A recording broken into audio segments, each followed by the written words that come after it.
You're kicking it with G on your favorite station. The perfect station. 92 KELZ, the only station with new music, new artists, new sound. And we have a special guest in the building, Miss Lauren Reed. Woo woo! What's up, you guys? How you doing? I'm doing good. I'm happy to be here. Hey, I'm glad you can make it. Thank you for inviting me. So, for the people who don't know you, we're going to start from the beginning. We're going to come all the way to the end. Who is Lauren J. Reed? Oh my goodness. I am a multi-artist. I do painting and drawing mostly now, but I've been an actress, model, dancer, stylist, director, lots of things in the arts. Right now it's mostly slang and art that I'm doing. So, where are you from? Originally Norman, Oklahoma. I lived in Austin for 15 years and Dallas a little bit, Oh my and God. now I'm here in Houston. I should have known Austin was somewhere in there. She cannot be this amazing artist who does so my many different things God. and not touch the city. Come I on. mean, yeah, I worked there a long time. What were you doing when you were in Austin? I did a lot of things. I taught for a while orchestra privately. I did group fitness classes, choreography, music for several years full time, where I was, performing with bands and had a band. And then I started doing art mostly. And then I left Austin because most art sales are online now, so you can just live wherever you want. Really? Yeah, and the prices really went up, and that drove a lot of the artists out of the city. What? I didn't know they do that now. And there's really not much of an Right. art scene. So there's like no more. No, hold like- on, wait. Now I just don't believe it. In I Austin, mean, is no art scene in Austin? Not Much really. as all the artists around the city a lot that of you that would stuff they talk about is hype. Oh, man, Live that's music cold. capital. That's. It's, You don't think so? No, it's a lot of live Well, music I will happening say, in I Austin. will say, because I've been lot. back in Houston for about 5 years now, and every time I go home, it does feel a little different. Yeah. Like it's not the same because I It's did music not. as well. Yeah. And so emos isn't the same like it used to be. Like, going downtown and performing is. There are not. different people there now. Yeah. The techies moved in. They thought it would be cool to live in the music industry area. They did And take then they built these condos and realized, oh, it's noisy. I want to go to sleep at night. So now they don't play the music as late. Yeah. And but really, the more saturated the market is, people are willing to pay you nothing. There, or they came out with that pay to play garbage. Yeah. And that's what it is, garbage. You can't make a living gigging in Austin unless you're doing like private events. I mean, I'm pretty sure that's anywhere though. Like it's hard now for us to make Probably, it for us to yeah. get people to book you to do certain gigs because I guess like you're saying, it's so oversaturated with so many different people. Like you have to really stick out. I think you Do just something have to do different. that's very different. Yeah. So you said you got into art later on when you were in Austin. Yeah, I mean, I went to school for it. I got my Okay. BFA in painting, and I always did art. I was actually doing acting full time, and then we were having a lot of acting going on there in the city because they had the tax incentives for it. Yeah. But Rick Perry took those away, and so that ended that. Well, I mean, you can still get gigs, but it's not filming like it was. And so the show I was on ended, and I needed money, and I didn't have any money. And I was like, oh no, what am I going to do? So I borrowed some money to pay my rent. Well, my friend needed his money back, and his mom was sick or something. I didn't have it. I wow. felt so sick to my stomach. I was supposed to start a gig doing wardrobe on this movie, and the guy was a total perv I was working under, and I just didn't want to do it. And it was really hot, and it was outside. And so I needed that money. I just hopped on Facebook. I was like, hey, some of you guys might know I'm an artist, and does anybody want any paintings? I'll hook it up real quick, $100. Well, I made like $3,500 that day. Oh, wow. Yeah, and I've been living pretty much as a full-time artist ever since. So how did you start with being an artist? Like what was something that inspired you to get into that? I mean, I always did it. Like, I was having little art shows in the living room at like 3 years old and trying to nickel and dime like visitors who come over for stuff. That is And awesome. yeah, I always did it. Everything that I do artistically, I always did my whole life. I started doing music, just writing songs at like 2, 3 years old. And started playing violin, violoncello in like middle school. So I always did that stuff, but the art is something that's different because you really have a relaxed atmosphere. You're at the house, you can wear leggings, you don't have to interact every day face to face with people. And I Yeah. like that after being like out there on parade kind of. It was good to have like a break, and nobody else can control my career. In the music industry, somebody could take that away from you, you know, or try to backstab you. In art, it's a little harder for somebody to take you down. There's no one gatekeeper. It's so opposite with people. Like, you hear everybody that then actually already made it, like, oh, I want to get back to peace. Like, oh, I'm just tired of being, you know, around everything. And everybody that hasn't made, like, oh, I want the spotlight. I want to get out here. But you don't realize, like, you have no privacy once you hit that certain point in your life. Yeah, and just the energy that's thrown at you, you know, I'm like sensitive to energies, and I need to like decompress after that. But even for shows, like I have art shows, lots of them. I have 2 coming up. One's in Austin. It's the 14th. And then I have one here in Houston the 12th. And so those should be cool. They're kind of like party atmosphere. I do those every once in a while. And I'll be back in Austin in January filming a movie that I have coming up, which I guess I'm still doing acting. It's called Evil for Dinner. I get to hunt and murder and eat evil men. Oh, nice. So, yeah. I love it. She's doing the work of the Lord. No, Hey, we ain't got no chance out here, bro. No chance. I'm not going to eat them. But, you know, in the movie, I'll eat them. Man eater. I love that. So what is one misconception that you would say that people have when it comes to artists? You've been able to touch like the whole creative spectrum, but specifically when it comes to like art with like paint and different mediums of that nature, what is one misconception that you see a lot? A lot of people kind of get upset about how I do my marketing, you know. I've realized that 90% of art sales are done online. So a lot of what I do is media work. You know, I'm trying to find out what's the best way to get these numbers up. How can I get this post going, you know? And I mean, frankly, it's having a picture with me, you know? Yeah. And if I wear something cute or say it's just something that's even a polarizing type post, the haters are going to come on and your fans are going to come on. They're going to duke it out. You can sit back. You don't even have to worry about activating that post all day.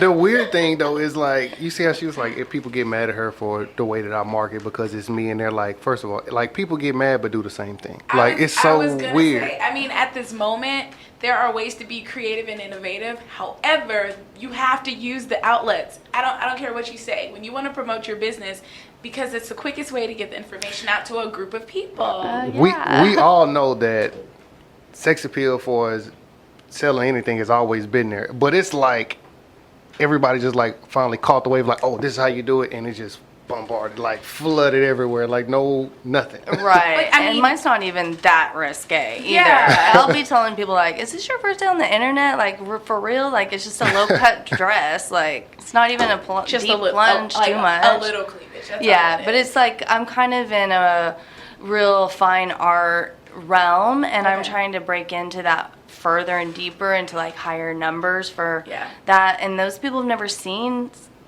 that application done that way. Can you explain to people what fine art really is? Because I think most people get confused when it comes to fine art versus just like big difference between like it could start. You might see somebody selling their painting for $10.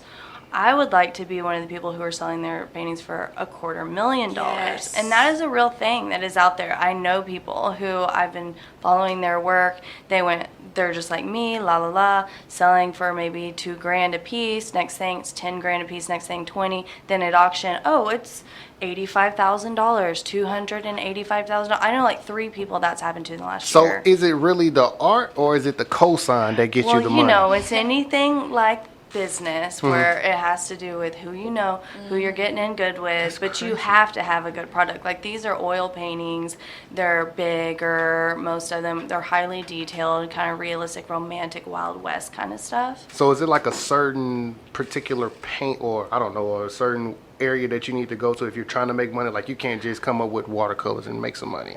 You're not gonna. You can. I mean, I sell watercolors, but I will tell you this: what's making the most money are the oil paintings, and painted on fine linen, not even canvas, which is more expensive.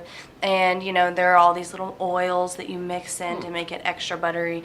There's no other way to like make flesh look like real flesh than using oil paint. I mean, it's like the way to do it.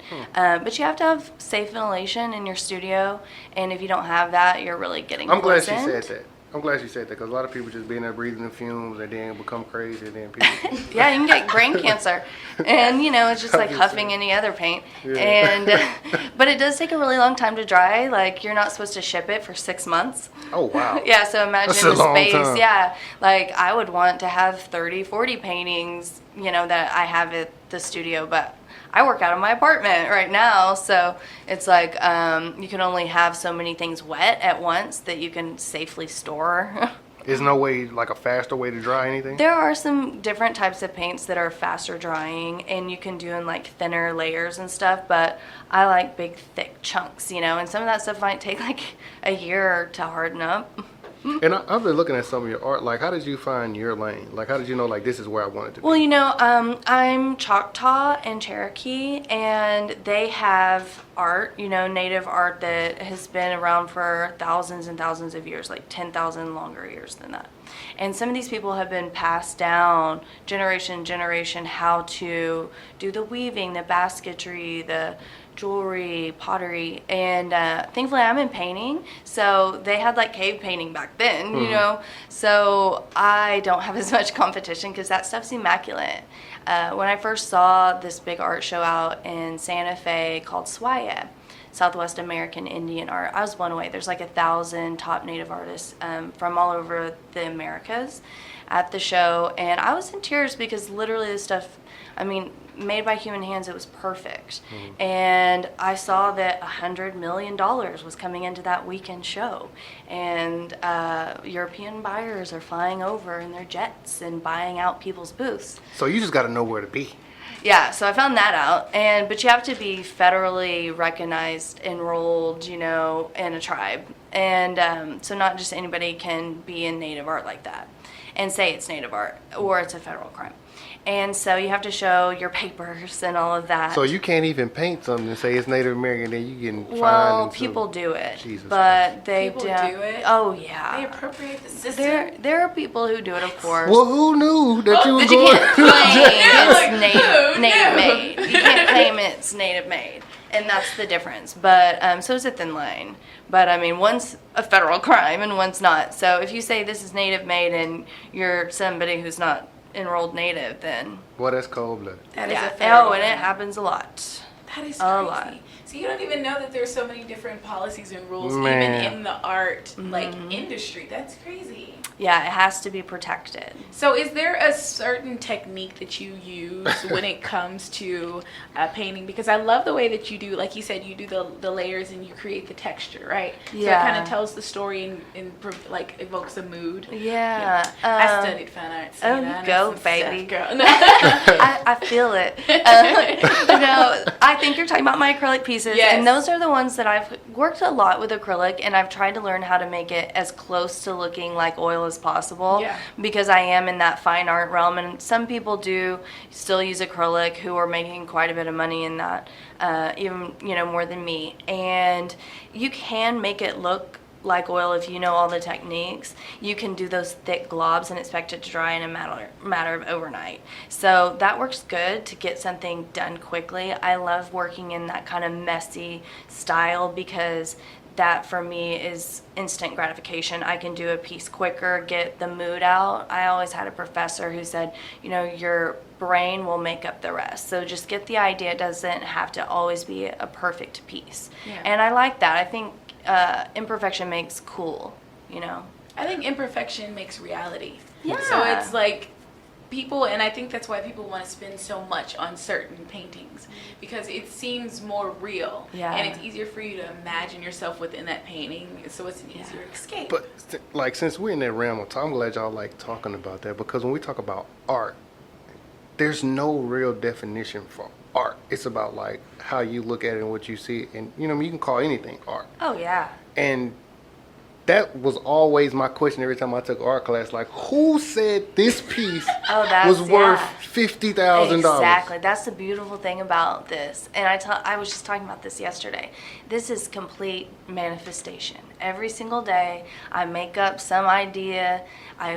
I create it with my hands. It's an idea followed with action, and then I make up these imaginary numbers, and then somebody falls in love, and I made it for them. I don't even know this person. I ship it to them across the ocean, and then they love this stuff. Do you price things based off of how they make you feel and what No. mood you're in? No. What, like, Of course not. How do you get the number? Like you just like because sometimes it's just, I make up these 250, imaginary numbers. So it There's has to a be lot like, that goes into that. I was frustrated during this painting, so 300. do 300. Like, That's it. right? And like, I do want rid of certain ones sometimes, you know, and I will lower the price if I just want it gone. if you just want to get I rid just of want it I don't even want it gone. in my space It's like, anymore. oh, I was thinking about my breakup when I was painting this. It's got to go. What blew my mind when I was on? It is a lady selling blank canvases for thousands of dollars. Well, what is the canvas made out of? It's nothing. It's just a blank It's canvas. the lady. She's just selling imagination like it's a lion. But it's that- a tiger. but People that's like, the oh, Emperor's thing when it clothes. comes to art. What? Because, look, so I'm going to just step on the holy grail of Beyonce. Love her. Nothing Yeah. against her. But without her live band, to me, she holds no value. However, she could literally just scream "I" for like 4 minutes, and people would worship the music that she produces, right? We talk about yes a blank and no. canvas. Some people, not me. No, but it's art. It's whatever it evokes within you. It's the perspective. It's perception. Yeah, for sure. Oh my and God. it's sales, okay? It is like sales. I have a new assistant, and I'm training my new assistant. I'm telling him everything. I'm spitting him all of my game, and because he wants to do this too, you know. And he's helping, and we're gonna do it. Well, I was telling him it's all made up. It's all whatever you think it is. You know, that's the worth. If you can think about yourself as a salesperson, you have to build those relationships. They're investing in you. Each person is investing, hoping they can get a flip on your piece eventually, somehow, maybe. You know, they want expect you that to to make go it. up. Yeah, Yeah, they they expect you to believe make in it. you. And so you have a responsibility to uphold your business to, you know, high standards and everything like that. You want to win awards. You want to have notoriety. You want to be in the best galleries and then get into the best museums and auction houses. And then it's like, baby, you made it. Some of that stuff might look like poop on a platter for $7 million, but hey, they made it happen. And there's weirder stuff. I mean, look at like the pet rock or whatever. That guy made Man. $1 million. It was an idea. He took action to it, and it is real. People believed in him. They bought into it. So can you tell me, okay, because I wanted to get a piece of art commissioned Yeah. for my new place. And Excellent. I've been talking to this one person about painting this piece for me for probably like 3 years, but it just never felt like wow. it was right timing. Like, I'm the type of person, I'm like, if it doesn't feel right, I don't want would you be to do so, it. you would have been in the block let's folder, let's honey. not go too. I mean, we're still really good friends, so like, we I'm work teasing. together and other things. Hold on, but Charmaine. I'm Don't go too teasing. far. Let them know what commission mean, because you know they be listening. They be lost. so I asked someone to do a painting Hey. for my, Custom, my yeah. personal space. Yeah, So custom you- art for You you. know what I'm saying? Yeah. Yeah. But it wasn't right timing, Yeah. and like I didn't want, because I really do value creativity. And Yeah, I'm like, you want it to be right. Yeah, I'm like, so whenever it's time for it to come out of you, then we're gonna be there. Oh, Yeah. okay. Did you pay her up front? No, Okay, see, I because I still don't require even know everybody. exactly what I want too. Okay, well, that's on you. Now, she could get more said, aggressive well. with you if she wanted, you know. But, like, there are different techniques you can use to speed up a sale like that. You know, I filter through a lot of people every day on all the social networks, and there's the about it folder, and then there's full of shit folder. And then there's, like, the extra full of shit stranger folder. And, She said you know, stranger. it's true.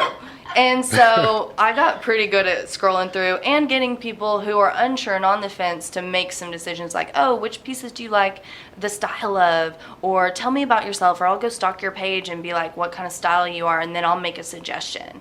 I'll be like, I'm running this deal. I even do layaway on commissions. You can pay me in installments, and then when you're paid off, then I'll make it then, you know.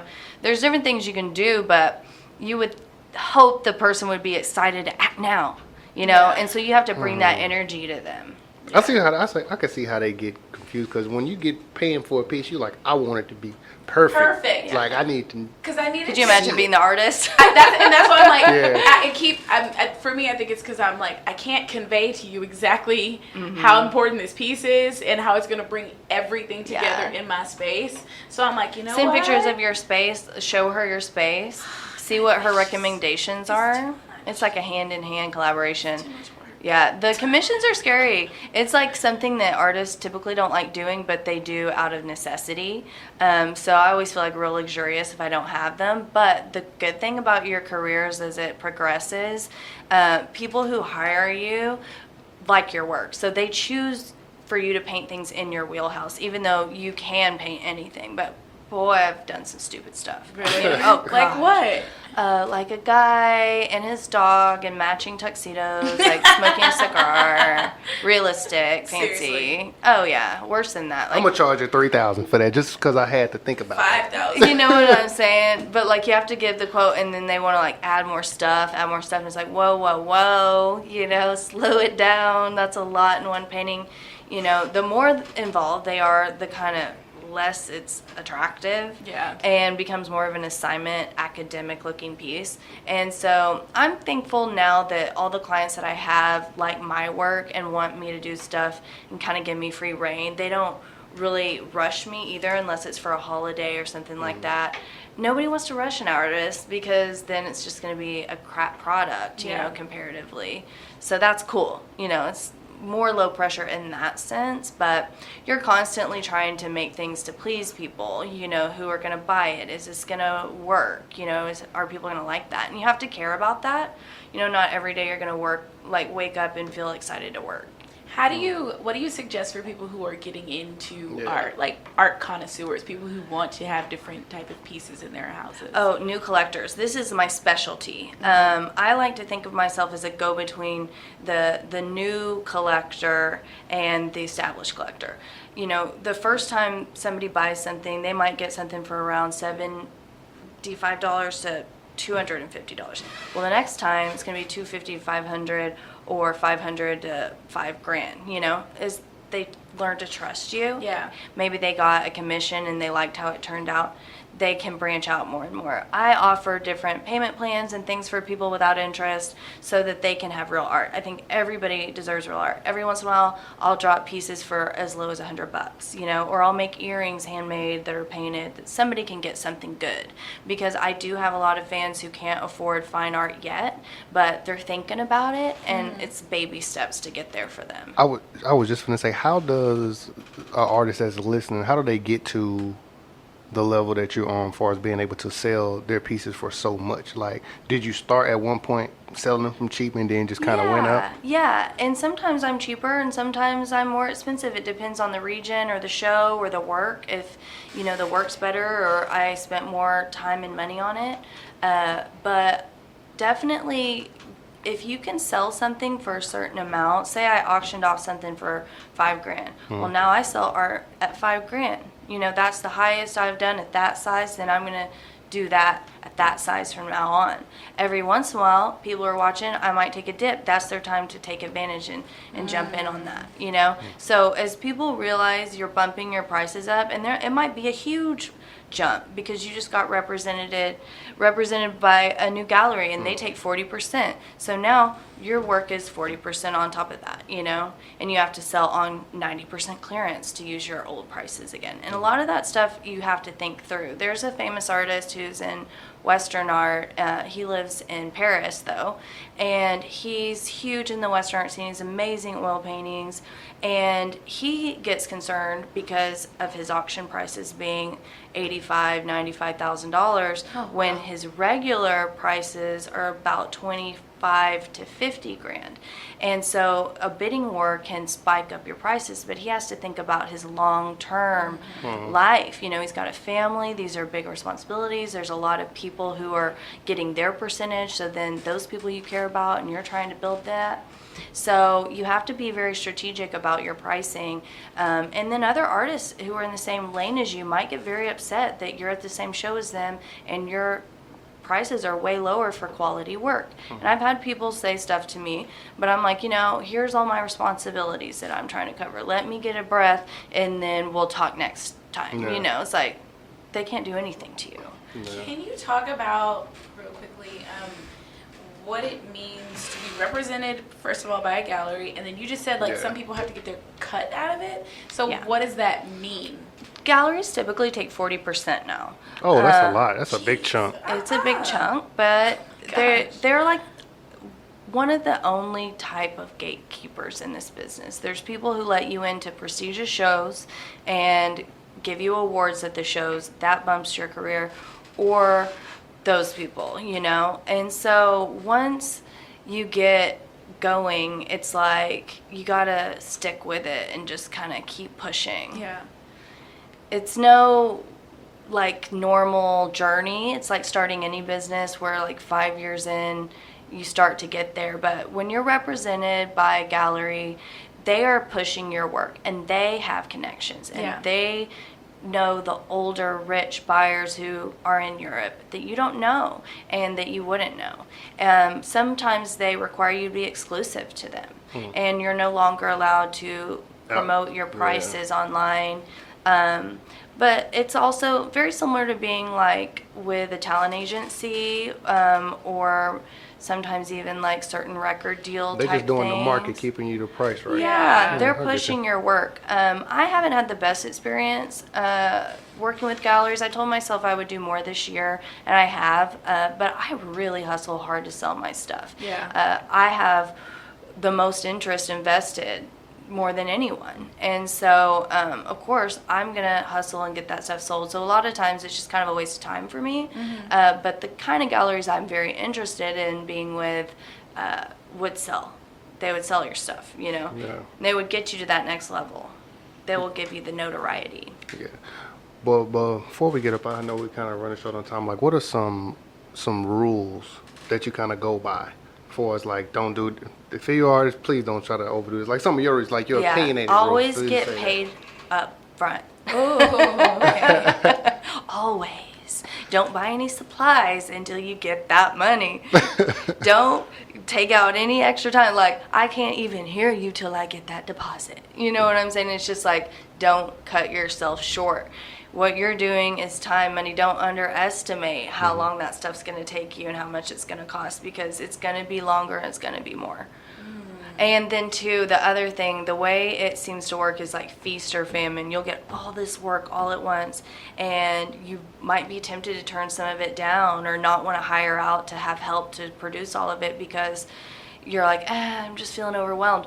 Well, you might go months without getting one sale next after that. Oh, so wow. you never want to like turn money away. So you always want to be on top of all your stuff so that you can get everything done on time. Yeah, I agree. Yeah, a lot of self-discipline. How long does it take you usually to produce a piece? It really depends because pieces are so different, but I would say an average is maybe 4 to 5 hours. Okay. And that's incredibly fast. That's very quick. But I was just going to say, I was expecting it to be like a day, 2 days. You said 4 And that's Well, with a lot of doing them the are. layers too? Yeah, the whole thing. But it depends on the piece. You know, some pieces, I would love the luxury to spend long as possible on it. Yeah. You have to be in a good vibe. Got the wine going, got my Oh, snacks. yes. I'm Yeah. just moving. The Netflix is going. Oh, yeah, that's all it is, too. I mean, you just, you know, that's it. You just paint away, and it's done. All of a sudden, you're like, oh, wow. That's Do- dope. That's super cool. So I know you have something coming up, you said on the 12th? Yeah, it's the Conception Art Show. It's here in Houston. I've got it posted on my Facebook, Lauren J. Reed, 2 E's, and my Instagram, same thing, because I forget the venue. But yeah, I've never done a show with Conception artists before, but it's kind of a cool party atmosphere. There's going to be, I think, 35 different artists. Oh, wow. And it's going to be a great thing to go to like get a gift for the holidays, get some original work that's very price friendly. So I'm going to have earrings and some jackets I've custom painted and some paintings, you know, some pop art, maybe hip hop kind of art even. I don't know. I'm going to have to make this stuff. I got about 3 days. Oh, wow. Oh, yeah. It'll be fleshed out. Don't you worry. That's super cool. So again, tell us, how can we follow you? Yeah. Yeah, I'm at Lauren J. Reed, and that's with 2 E's on all social networks. So follow me on Instagram and Facebook. Those are my main things. But I'm also on YouTube if you want to see some of my older music stuff. Please get in contact, people. Please. Yes, because this is perfect. No, She none does of some you great guys stuff. Great have stuff. a Christmas idea for what you want to do for gifts. Perfect thing. Go You get better a order painting. today. Be like, I saw it. You better go to my Etsy, And she's store.laurenjreed.com. not going to do it unless you do the deposit. Oh, you Drop got to pay up that front. bag. Gotta Put pay that up front. coin. Yeah. But sure. man, y'all stay listening, man. We finna hop right back into this mix, and then we gonna come right back. You're kicking it with G on your favorite station. The perfect station. 92 KELZ, the only station with new music, new artists, new sound.